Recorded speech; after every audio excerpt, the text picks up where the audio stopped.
సంతృప్తినిచ్చింది.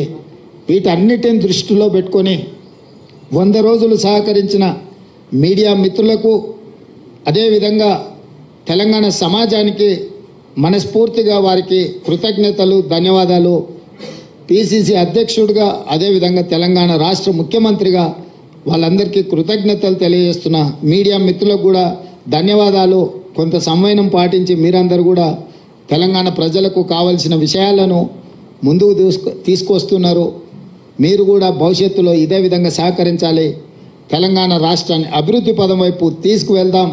10 సంవత్సరాల్లో జరిగిన నష్టాన్ని, వచ్చిన కష్టాన్ని మనం ఎదుర్కొని నిలబడి దేశం ముందు వైబ్రెంట్ తెలంగాణను మనం నిలబెడదాం.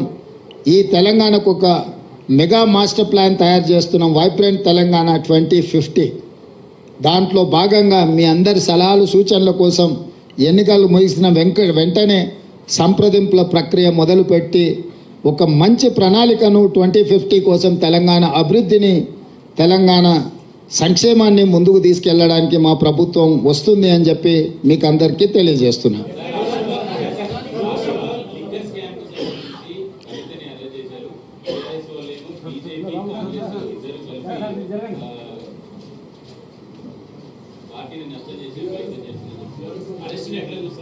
ఇప్పుడు